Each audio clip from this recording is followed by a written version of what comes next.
ஏன் நம்மால முழு மனதோட எந்த காரியத்தையும் செய்ய முடியல? நம்ம நல்ல காரியத்தை செய்கிறோம், ஆனால் அது முடிவு அடையிறதுக்கு முன்னாடியே அதை நாம் நிறுத்துகிறோம். அதற்கு யார் காரணம்?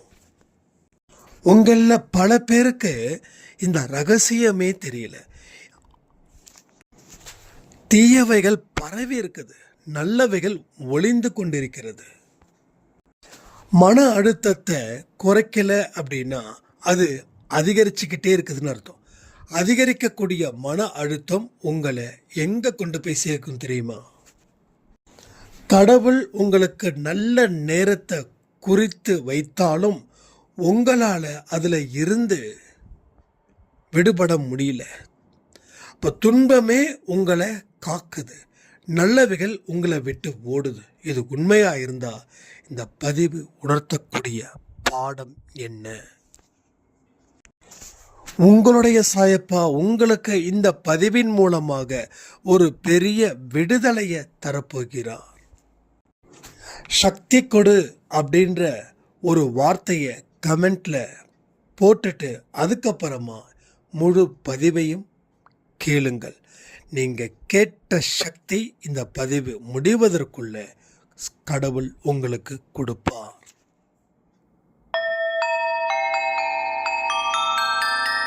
ஓம் சாயிரா சாயிரா, ஓம் சாயிரா சாயிரா, ஓம் சாயிரா சாயிரா, அன்பே சாயிரா, பேரன்பே சாயிரா, அகிலம் தளிக்க ஆத்மா விழிக்க அனுதினம் சாயிரா, எங்கள் அன்பே சாயிரா.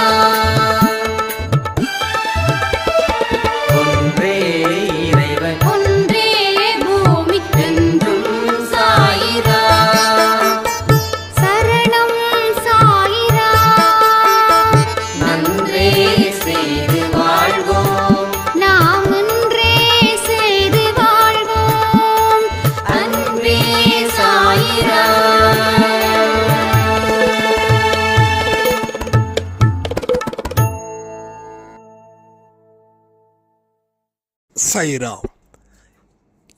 என் உயிரின் உயிரானவர்களே, நான் நிச்சயமா ஃபீல் பண்ணேன். கண்டிப்பா கடவுளுடைய அவதாரமா நான் நினைச்சேன். ஆனா எனக்குள்ள எந்த இடத்துலையும் ஆணவமோ அகங்காரமோ இல்லை. அதற்கு பதிலா என்னை சுத்தப்படுத்திக்க நான் முயற்சி செய்கிறேன். நேற்று இரவு ஒரு அமைதியான தூக்கம் எனக்கு வந்தது. இந்த 10 வருஷமா இருந்த மன அழுத்தம் இந்த 2 பதிவில் அந்த அழுத்தம் எங்கே போச்சுன்னே தெரியல.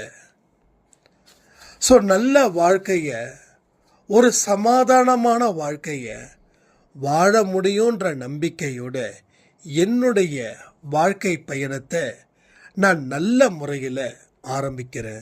அதுக்கு அன்பே சாய் குடும்பத்தில் இருக்கிற அத்தனை பேரும் என்னை ஆசீர்வதிக்கணும்னு சொல்லி நம்ம அன்பே சாயில் இருக்கக்கூடிய சகுந்தலா சாய்ராம் அவர்கள் சொல்லியிருந்தாங்க. நம்ம நினைக்கிறோம் கடவுள் தான் நான் அப்படின்னா ஆணவமும் அகங்காரமும் இருக்கும் அப்படின்னு.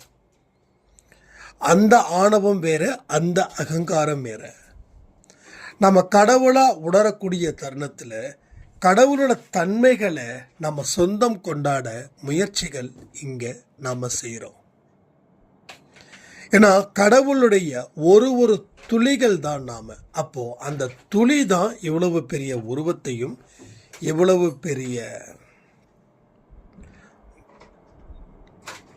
பெரிய பல விஷயத்தையும் நமக்கு கற்றுக் கொடுக்குது. பல விஷயத்தை நாம் மறக்கிறோம். மறந்தது நினைவுக்கே வரல, அந்த மாதிரி மறக்கிறோம். ஏன் மறக்கிறோம், எதுக்கு மறக்கிறோன்னா நம்ம சுற்றி இருக்கக்கூடிய சூழ்நிலை கைதியாக நாம் மாறுறோம். உங்கள் வாழ்க்கையில் 40 தாண்டி இருக்கிற உங்களுக்கு உடம்பு ரீதியா மன ரீதியா இருக்கக்கூடிய பிரச்சனைகள் என்னன்னு தெரியுமா? யாராவது உங்களுடைய உயிருக்கு உயிரானவர்கள் பார்க்கும்போது அவங்கள பார்த்த உடனே நீங்கள் கண்ணீர் விடுறீங்க. ஏன்னா மனசில் அந்த அளவுக்கு காயம். அந்த காயத்துக்கு மருந்து போடாமல் விட்டதால் அந்த காயம் என்னாச்சு, இன்னும் பெருசாச்சு. இப்போ உடம்பு முழுக்க காயமாக போயிடுச்சு. அதனுடைய வெளிப்பாடுகள் தான் இந்த நோய்கள். இந்த பிபி, சுகர், ஸ்ட்ரோக் வர்றது, heart attack, kidney failure, lungs failures, இது எல்லாமே. அதாவது 100% ஒன்று சூழ்நிலை, அதாவது வெளிப்புற சூழ்நிலை. ரெண்டாவது எடுத்துக்கக்கூடிய உணவு முறையில் இருக்கக்கூடிய சூழ்நிலை. மூன்றாவது தான் மிக முக்கியம், நம்மளுடைய மன அழுத்தம். நோய்களுக்கு காரணமாக அமைவது மன அழுத்தம். அந்த அழுத்தம் ஓரளவில் இருக்கிற மாதிரி இருந்துச்சுன்னா அது நம்மளை ஒன்றும் செய்யாது. ஆனால் அந்த அழுத்தம் பல டன் கணக்கில் சுமந்தோம் அப்படின்னா அது என்ன பண்ணும்? சுமக்க முடியுமா? ஸோ எல்லோருடைய வாழ்க்கையிலே டன் கணக்கில் அந்த சுமைகள் இருக்குது. அதை இறக்கி வைக்க முடியல. ஆனால் இன்னமும் நீங்கள் மேலும் மேலும் அதை அதிகரிப்பதற்கு எந்தெந்த வழிகள் இருக்கோ அந்தந்த வழிகளை தீவிரமாக போராடிட்டு இருக்கீங்க. எதையுமே கடந்து போகணுன்ற நினைப்பே உங்களுக்கு வரல. இந்த பிரச்சனை ஏன் வந்தது, எதுக்கு வந்தது, எனக்கு வந்திருக்க கூடாது, இந்த ப்ராப்ளத்தால் நான் வாழ்க்கையில் பெரிய அளவில் பாதிக்கப்பட்டிருக்கேன்னு இன்னைக்கு வரைக்கும் நீங்கள் நினைக்கிறீங்களே, இதுதான் அந்த அழுத்தம், இதுதான் அந்த சுமை. என்னமோ வந்துச்சு, அது கடவுள் புண்ணியத்துல போக தானே போகுது, நான் ஏன் ஃபீல் பண்ணணும்? இப்படிப்பட்ட மனநிலை வரவங்களுக்கு வாழ்க்கை முழுவதும் சந்தோஷமும் நிம்மதியும் ஆரோக்கியமும் இருக்கும். ஆனால் இப்படிப்பட்ட மனிதர்கள் எத்தனை பேர் இருக்கிறாங்க அப்படின்னா 1000ல் 10 பேர் இருக்காங்க. அது கூட ரொம்ப அதிகம்னு நினைக்கிறேன். ஸோ 10,000க்கு 10 பேர் வச்சுக்கலாமா?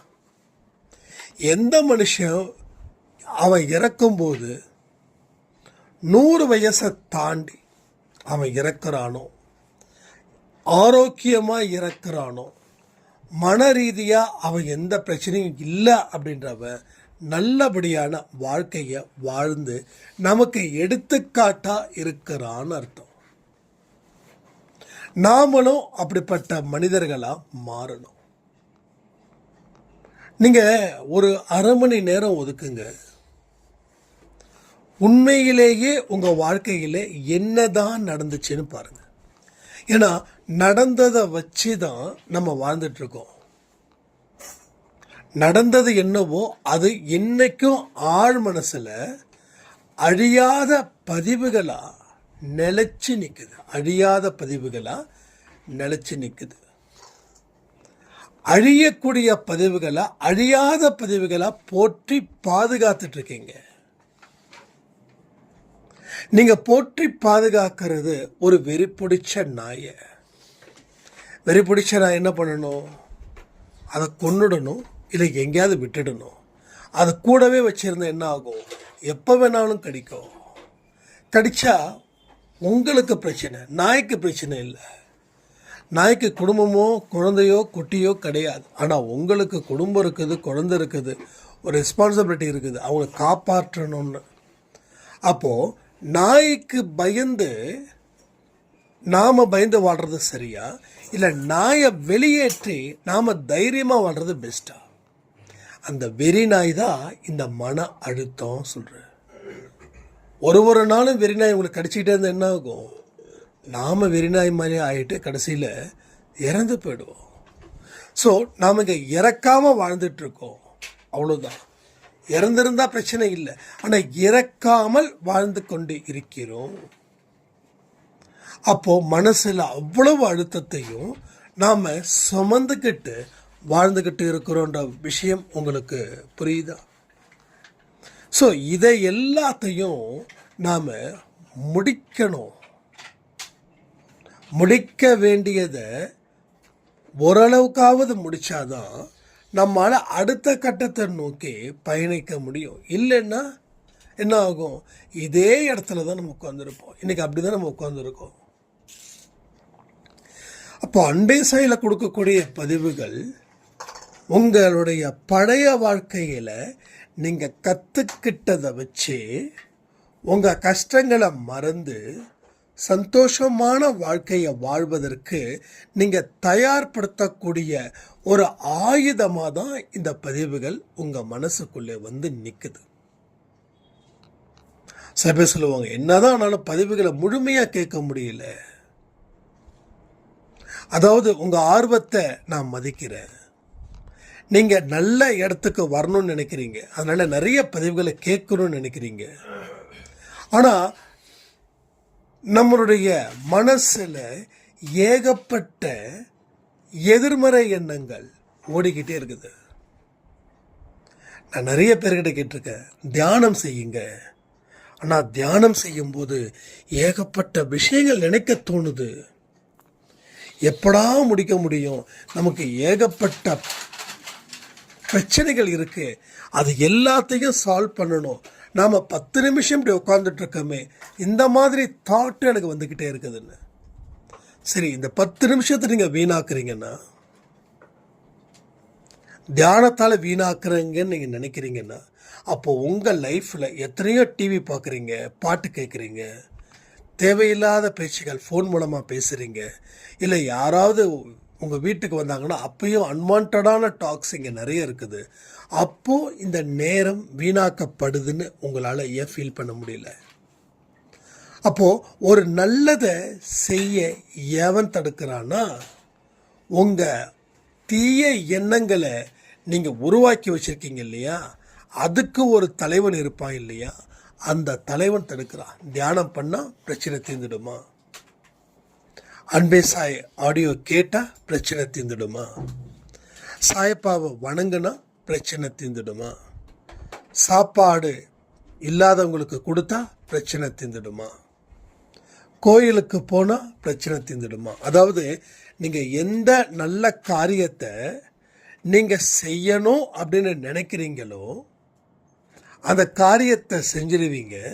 அடுத்த தடவை அந்த காரியத்தை செய்யும்போது இந்த மாதிரியான எண்ணங்கள் உங்கள் ஆழ் மனசில் இருந்து வெளிவரும். அந்த எண்ணங்கள் வெளிவந்த உடனே நீங்கள் செய்ய வேண்டிய நற்காரியங்களை செய்யவே மாட்டீங்க. இதுதான் உண்மை. இது உண்மையா இல்லையா? எத்தனை பேருக்கு இது நடந்திருக்குது? இதெல்லாம் எப்படி நான் கரெக்டாக சொல்கிறேன்னா, ஒரே ஒரு விஷயந்தான், நானும் அந்த இடத்துலேருந்து தான் வந்திருக்கேன். என்ன, சாயப்பாவை வணங்கினா பிரச்சனை தீர்ந்துருமா? ஒவ்வொரு வியாழக்கிழமையும் கடவுளை போய் வணங்கினா பிரச்சனை தீர்ந்துடுமா? உணவுகளை கொடுத்தா பிரச்சனை தீர்ந்துடுமா? அப்படின்னு. அப்போ தீர்ந்தா தீர்க்கட்டும், தீராமல் போகட்டும், எனக்கு பிடிச்சிருக்குது நான் செய்கிறேன். அப்போது அந்த தீய எண்ணத்தில் நீங்கள் போராடணும். தீய எண்ணத்தை சொல்கிறத கேட்கறதுன்றது நம்ம தோற்று போயிட்டே இருப்போம். அந்த தீய எண்ணம் என்ன பண்ணும்? முடிஞ்ச அளவுக்கு அது தன்னுடைய பவரை காட்டும். நீங்கள் என்ன பண்ணணும்? உங்களுடைய நல்ல எண்ணங்களை வச்சு அந்த தீய எண்ணங்களை அழிக்கணும். அந்த தீய எண்ணங்கள் ஒரு ஸ்டேஜுக்கு மேலே இவனை விட்டுட்டு போயிடலாம், இவன் வேலைக்காக மாட்டான். எத்தனையோ மனிதர்கள் இந்த உலகத்தில் இருக்காங்க. ஏன்னா அவனுக்கு தேவை ஏதோ ஒரு மனுஷனுடைய ஆழ் மனசில் போயிட்டு எதிர்மறை எண்ணங்களை உருவாக்கி அதில் அவன் குளிர்காயிறது. அப்போது இன்றைக்கி தீயவர்கள் நாட்டில் நிறைய பேர் இருக்காங்களா, நல்லவர்கள் நாட்டில் நிறைய பேர் இருக்காங்களா? நீங்கள் கமெண்ட் பண்ணுங்கள். அப்போ அதிகபட்சமாக தீயவர்கள் இருக்கிறாங்க. அப்போ அவனுக்கு பிரச்சனையே இல்லை. நீங்கள் இல்லைன்னா இன்னொருத்தன், அவனுக்கு நல்லவன் தான் டிமாண்டு, கெட்டவன் தாராளமாக கிடைக்கிறான். கெட்டது தாராளமாக நிறைய கிடைக்குது. ஒன்றும் இல்லை, பவர் டைரக்டரில் நம்ம எடிட் பண்ணுறோம், எடிட் பண்ண உடனே அதில் வரக்கூடிய விளம்பரங்கள் பார்த்தா ரொம்ப ஒரு மோசமாக இருக்குது. ஒரு வயலன்ஸ், ஒரு செக்ஷுவல் கண்டென்ட் பேஸ் பண்ணி. அப்போ யோசிச்சு பாருங்க, நான் அதை தேடினேன்னா தேடல, ஆனால் தானாக வருது. அப்போ கெட்டது தாராளமாக கிடைக்குது, நல்லது தேட வேண்டியதாக இருக்குது. ஸோ நல்லதை தேடணும். நல்லதை தேடினாதான் அதனுடைய ரகசியமும் அந்த ரகசியத்தினால் பெறக்கூடிய நல் வாழ்க்கையும் நமக்கு கிடைக்கும். அப்போது நீங்களும் யோசிச்சு பாருங்களேன், ஏதாவது ஒன்று தேடுறீங்க, ஏதாவது ஒரு விஷயத்தை தேடுறீங்க, அப்போ உங்களுக்கு முன்னாடி நல்ல செய்திகள் கிடைக்குதா, கெட்ட செய்திகள் கிடைக்குதா? கமெண்ட் பண்ணுங்க, தப்பே இல்லை. ஏன்னா எல்லாருக்கும் வருது, எல்லாருக்கும்.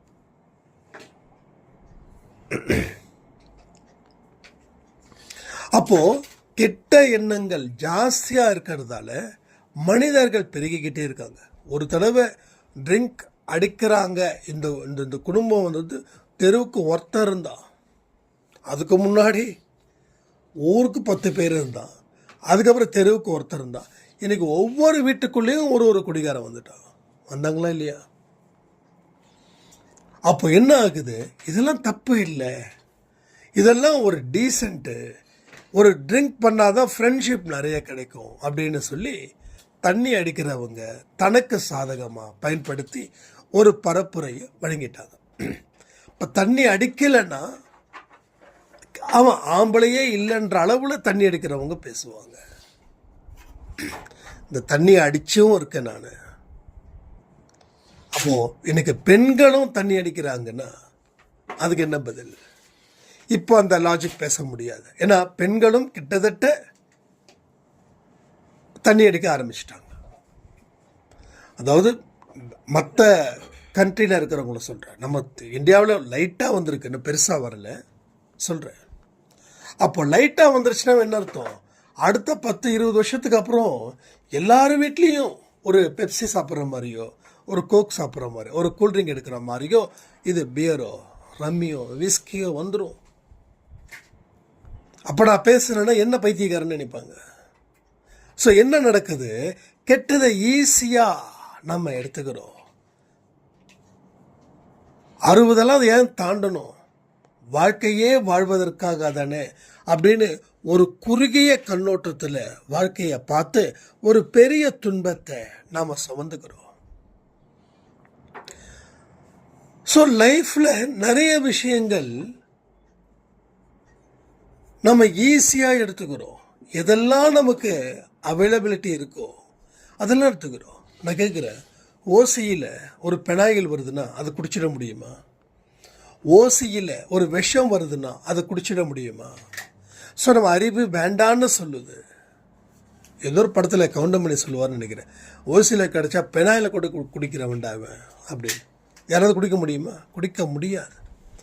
அப்போது எதெல்லாம் அதர்மத்தின் பாதையில் வருதோ அது நம்ம பாதையாக தேர்ந்தெடுத்தோம்னா அப்போ அதனுடைய விளைவு, அதனுடைய முடிவை நம்ம என்றைக்குமே தெரிஞ்சுக்கணும். பாவம் செய்யும்போது அளவுக்கு அதிகமான சந்தோஷம் நம்மளை மறக்கிறோம். எந்த பாவம் செஞ்சாலும் சரி அது சந்தோஷத்தால் தான் பாவம் செய்கிறான். ஆனால் நல்லது செய்கிறதுக்கு கஷ்டப்படணும். மனுஷன் கஷ்டப்பட தயாராக இல்லை, துக்கப்படவோ துன்பப்படவோ தயாராக இல்லை. அவனுக்கு தேவை ஒன்லி ஒன், என்ன தெரியுமா? ஹாப்பினஸ். அவன் சந்தோஷமாக இருக்கணும். அவன் எல்லா இடத்துலையும் சந்தோஷமாக இருக்கணும். ஆனால் அந்த சந்தோஷத்தோட முடிவை பற்றி அவன் அக்கறை எடுக்கவே இல்லை. ஆனால் அந்த சந்தோஷத்தோட முடிவு எவ்வளவு நரகமாக இருக்குதுன்னு தெரிஞ்சிட்டா அவன் அந்த இடத்த டச் கூட பண்ண மாட்டான். குடி, இதுக்கு மேலே நீங்கள் குடிச்சிங்கன்னா செத்து போயிடுவீங்கன்னு எத்தனையோ டாக்டர்ஸ் சொல்லியிருக்காங்க. 10% மக்கள் அந்த குடியை பார்த்தாவே பயந்துருவாங்க. மீதி இருக்கிறவங்க என்ன பண்ணுவாங்க? அவ்வளோதான், முடிஞ்சிடுச்சு, இனிமேல் என்ன வாழ்ந்து என்ன பண்ண போகிறோம்? ஏன் வாழ்ந்து என்ன பண்ண போகிறோம்? எதுக்கு ஒரு விஷயம் இருக்குதுன்னா அவங்க குடித்ததால அவங்க பேரை கெடுத்துக்கிட்டாங்க. வீட்டில் பொண்டாட்டியும் மதிக்கலை, ஃப்ரெண்ட்ஸ் மதிக்கலை, சொந்த பந்தம் மதிக்கலை, சொசைட்டியில் இருக்கக்கூடிய பேப்பர்ஸ் மதிக்கலை, வேலை செய்கிற இடத்துலையும் மதிக்கலை. அப்போ இதுக்கு மேலே அவன் வாழ்ந்து என்ன பண்ணியும்? அந்த மாதிரி ஆள் என்ன பண்ணுறான்? இதை தான்டா நான் எதிர்பார்த்தேன், வாழ்கிற வரைக்கும் சந்தோஷமாக ஹாப்பியாக இருப்பேன் அப்படின்னு. அப்போ என்ன ஆகுது? அதனால தான் நான் சொல்கிறேன், அதிகமாக குடிக்கிறவங்க மேலே அன்பு காட்டுங்க, ஆக்ரோஷப்படாதீங்க. அவங்க செய்கிறது தப்பு தான், ஆக்ரோஷப்படாதீங்க. அப்போ அன்பு காட்ட தன் மனைவி தன் குழந்தைங்க இருக்கும்போது டாக்டர் இந்த வார்த்தை சொல்லும்போது அவன் ஃபீல் பண்ண ஆரம்பிப்பான். வெளியில் சொல்ல மாட்டான், அவன் ஃபீல் பண்ண ஆரம்பிப்பான், குடிக்கக்கூடாது அப்படி. எத்தனையோ அன்பேசாய் குடும்பத்தில் ஓரளவுக்கு அதாவது முழுசாக விடுபடலை, ஆனால் ஓரளவுக்கு எவ்வளோ பரவாயில்லன்னா ஆன்மா கூட பேசுகிறதுலேயும் சரி, புருஷனை அன்பாக பார்த்துக்கிறதுலையும் சரி, அவங்க அதில் வெற்றி அடைஞ்சதால் எவ்வளவோ பரவாயில்ல அப்படின்னு சொல்கிறாங்க. ஒரு நாளைக்கு டெய்லி குடிச்சிட்டு வரவர் இப்போ 2 நாளைக்கு ஒரு தடவை குடிக்கிறாரு, இல்லை 3 நாளைக்கு ஒரு தடவை, இல்லை வாரம் ஒரு நாள் குடிக்கிறாரு. முட்டா குடிக்காரர், கவர்மெண்ட் ஸ்டாஃப், வேலை முடிச்சுட்டு நேராக பாரு, அதுக்கப்புறம் தான் வீடு. அப்பேற்பட்டவர், கடவுள் நம்பிக்கை இல்லாதவர், இந்த வாழ்க்கையே சந்தோஷமாக வாழ்வதற்காக தான் ஆண்டவன் என்னை படைச்சான்னு சொல்கிறவர். இதில் வந்து அம்மா சொன்னது அதை தான் சொல்கிறேன். அப்படிப்பட்டவர் என்ன நடந்தது, எப்படி மாறினார்? எஸ், அந்த இடத்துல தானே ஹீரோ நிற்கிறாரு.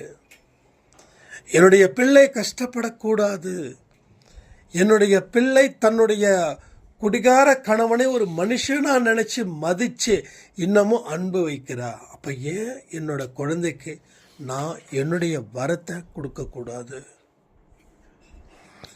பிடிச்சிக்கோ வரோம். இப்போது வாரத்தில் ஒரு நாள் தான் குடிக்கிறாரு. அவர் பேர் சொன்னால் மற்றவங்களுக்கு ப்ராப்ளம் ஆகிடும், அவங்களுக்கே கஷ்டமாயிடும், அதுதான் பேர் சொல்லலை. வீக்லி ஒன்ஸ், அது எங்கே வீட்டுக்கு வந்து அவருடைய வீட்டுடைய மொட்டை மாடியில் குடிச்சிட்டு ஐக்கியமாகிறாரு. இப்போ அந்த குடும்பமே ஹாப்பியாக இருக்கு.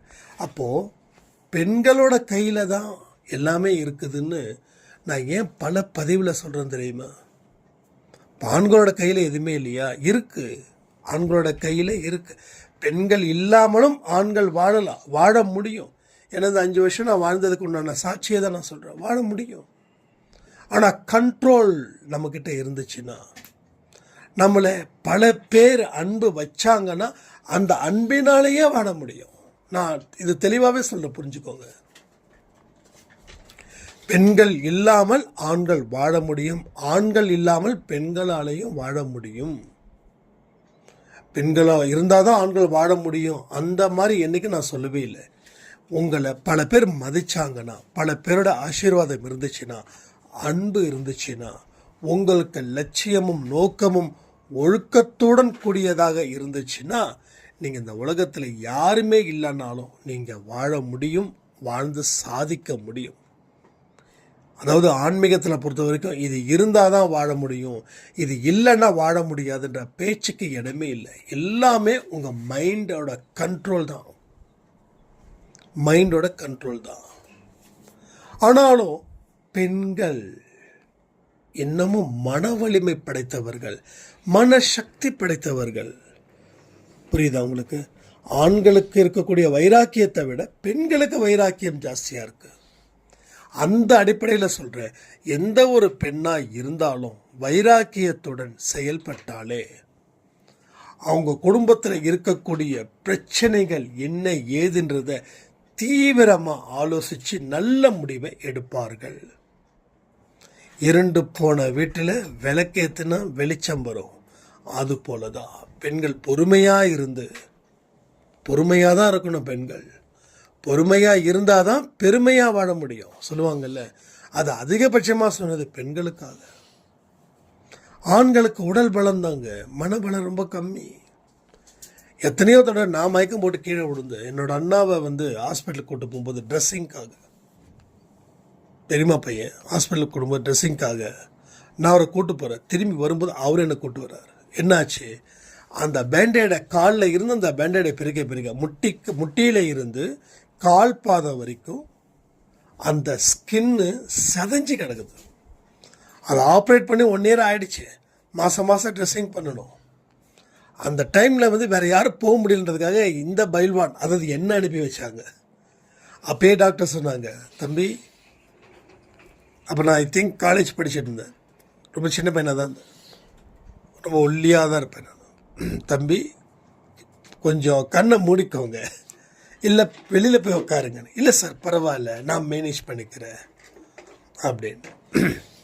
திடீர்னு அதை கட்டை பிரிக்க அப்படியே உட்காந்தவன், அப்படியே நின்னவன் அதே பொஷனை கீழே பொத்துன்னு விழுந்து மூக்கு கிட்ட புண்ணு வந்து ரத்தம் வந்து இப்போ வரைக்கும் அந்த தழும்பு இருக்குது. ஸோ ஆண்கள் மன வலிமை அவ்வளவுதான். ஆனால் பெண்களுக்கு மன வலிமை இருக்குது. ஆண்களுக்கு உடல் பலம் இருக்குது. ஆண்கள் நல்லா உழைக்கக்கூடியவன். இந்த காலத்தில் ஆதாம் ஏவாள் இவங்க கதை தெரியும்ல. ஆதாம் வேட்டையாடி விலங்குகளை கொண்டு வரணும், ஏவாள் அதை சமைச்சு தரணும். இதுதான் வேலை. ஆனால் அது என்ன ஆச்சு, ஆண் வந்து பெண்ணை அடிமையாக நினைக்க ஆரம்பித்தான். ஆனால் அந்த பைத்தியக்கார ஆணுக்கு தெரியல, டே வீட்டில் மனைவி இருக்கிறதால தான்டா நீ 3 வேளையும் சோறு சாப்பிட்ற அப்படின்னு. ஏன்னா உணவு இல்லைன்னா ஒரு மனுஷன் உயிர் வாழ முடியாது. அப்போ சமைத்து தருபவள் யார்? பெண். அப்போ பெண் இல்லைன்னா ஆண் இல்லை. ரொம்ப கஷ்டம். பாத்திரம் விளக்குறது, வீடு கூட்டுறது, இதெல்லாம். ஏன்னா அவனுடைய சாஃப்ட்வேர் மெத்தட் அது மாதிரி. வேறு வழி இல்லைன்னா செஞ்சு தான் ஆக்குறான். ஆனால் இன்றைக்கி எல்லாருமே பொதுவாக இது பண்ணுறாங்க. அதனால் யாருக்கும் அடிமை இல்லை. அந்த ஒரு விஷயத்தை யாருக்கும் புரியவே வைக்க முடிய மாட்டேன். இப்போ இருக்கிற பெண்களே வந்து அப்படி தான் இருக்காங்க. நான் என்ன வேலைக்காக போகிறேன், நீங்கள் இதை விட வேலைக்கு போனால் இன்னும் சிறப்பாக இருப்பீங்க தெரியுமா? சீரியஸாக நான் இங்கே பெண்களுக்கு கண்ணை முடிக்கிட்டு சப்போர்ட் பண்ண நினைக்க வேண்டாம். இன்றைக்கி முக்கியமான பொறுப்பில் யாருங்க உட்காந்துருக்காங்க? ஆண்களா? ஆண்களுக்கு 1 மணி நேரம் தான் ஒர்க் பண்ணணும், அதுக்கப்புறம் வெளியில் போயிட்டு ஒரு ரிலாக்ஸ் பண்ணிட்டு வரணும். ஆனால் பெண்களுக்கு அப்படி இல்லை. 8 hours. என்ன 8 hours நீ கொடுக்குற? வேலை இருக்குது என்ன 10 மணி நேரம் 12 மணி நேரம் போனதே தெரியல எத்தனை இடத்துல. ஏன் நீங்கள் ஹாஸ்பிட்டல்ஸில் நர்ஸுங்களில் வந்து மேக்ஸிமம் ஃபீமேல் நர்ஸு போட்டிருக்காங்க, பெண்கள் ஏன் நர்ஸாக இருக்காங்க? ஆண்கள் நர்ஸ் வேலை பார்க்கக்கூடாதா? இல்லை படிப்பே இல்லையா? எனக்கே ஒரு ஆச்சரியமாக இருந்தது. மேல் நர்ஸ் அப்படி, மேல் நர்ஸா? அப்போ ஆண்கள் கூட நர்ஸாக இருக்கிறாங்களான்னு உண்மையிலே அப்படி எனக்கு தோணுச்சு. இப்போ பெண்கள் ஏன் நர்ஸாக இருக்காங்கன்னா அவங்க தான் பேஷண்ட்கிட்ட கனிவாக இருக்கணும். நீ மாத்திரை கொடுக்குற, மருந்து கொடுக்குற, எல்லாம் கொடுக்குற, ஆனால் பேஷண்ட்டுக்கு இரக்கம் தேவை. அந்த இரக்கம் எங்கே இருக்குது? அதிகபட்சமாக பெண்கள் கிட்ட தான் இருக்குது. ஒரு பெண்ணே இன்னொரு பெண்ணுக்கு ஆறுதலாக இருக்கா? அப்போது ஒரு பெண்ணே இன்னொரு பெண்ணுக்கு ஆறுதலாக இருக்கும்போது இப்போ ஆணுக்கு எவ்வளவு ஆறுதலாக இருப்பா? ஸோ இதுதான் தெரிஞ்சுக்க வேண்டியது. ஸோ என்றைக்குமே நீங்கள் உங்களை கீழே இறக்கிக்காதீங்க. அது நல்லதுக்கு இல்லை, அது சத்தியமாக உண்மையும் இல்லை. சரியா? அதனால் எல்லாருக்கும் எல்லா விதமான ஸ்ட்ரெஸ்ஸஸ் இங்கே இருக்குது. எனக்கு ஸ்ட்ரெஸ் இருக்குதுன்னு சொல்லி ஸ்டைலாக சொல்ல வேண்டாம். ஸ்ட்ரெஸ் அப்படின்னா அதனுடைய தமிழாக்கத்தை நான் சொல்கிறேன். எனக்கு பைத்தியம் பிடிச்சிருக்கு, எனக்கு முத்திட்டு இருக்குது அப்படின்னு சொன்னால் அதை நீங்கள் விரும்புவீங்களா? அதே போல் தான் இதுவும். நான் ரொம்ப ஸ்ட்ரெஸ்ஸாக இருக்கேன், நீங்கள் ரொம்ப இனிமேல் யாராவது வந்து கேட்டு நான் ரொம்ப ஸ்ட்ரெஸ்ஸாக இருக்கேன் என்ன பண்ணுறதுன்னு சொல்ல வேண்டாம். எனக்கு அப்படியே பைத்தியம் பிடிச்சிக்கிட்டே இருக்குது, இன்னும் கொஞ்ச நாளில் நான் பைத்தியம் ஆகிடுவேன், இன்னும் கொஞ்ச நாளில் நான் எதாவது ஹாஸ்பிட்டல் அட்மிட் ஆகிடுவேன், எருவாடிக்கோ எங்கேயா நான் போயிடுவேன் அப்படின்னு சொல்லி பாருங்களேன். அது ஃபுல் அண்ட் ஃபுல் தமிழ் ஆக்கத்தை நீங்கள் கொடுத்து பார்த்தீங்கன்னா தான் தெரியும் அது எவ்வளவு பெரிய ஒரு விஷயம் அப்படின்னு. நம்ம இங்கிலீஷில் சொல்கிறதா இல்லை, ஸ்டைலிஷாக போகிறோம். பட் அதை தமிழாக்கம் செய்யும்போது தான் அதனுடைய முழுமையான அர்த்தம் புரியும். அப்போ தான் நம்ம தலைகுனிவோம். ஓஹோ, அப்போ நமக்கு பைத்தியம் பிடிக்கிறது நல்லதா? ஐயோ, பைத்தியம் பிடிச்சா ஒரு பையன் நம்ம கிட்ட வர மாட்டானே. அப்போ நாம் என்ன பண்ணணும்? தெளிவான மனநிலையில் இருக்க முயற்சி பண்ணணும்னு மட்டும் பண்ணுங்கள். நீங்கள் முயற்சி செய்ய ஆரம்பிச்சிட்டா பல வழிகள் உங்களுக்கு கிடைக்கும். பல வழிகள் உங்களுக்கு கிடைக்கும். அந்த வழியில் எல்லா வழியிலையும் போய் நீங்கள் முயற்சிகள் செய்து ஏதோ ஒரு வழி உங்களுக்கு கடவுள் உங்களுக்கு ஏற்றது போல அதை நிறைவேற்றி தருவார். ஸோ வாழ்க்கையை சரியாக வாழுங்க. சரித்திரம் படைக்கக்கூடியவர்கள் தான் பெண்கள்ன்றத என்னைக்கும் எந்த காலத்திலையும் மறவாதீர்கள் சொல்லி இந்த பதிவை நான் முடிக்கிறேன். ஜெய் சாய்ராம்.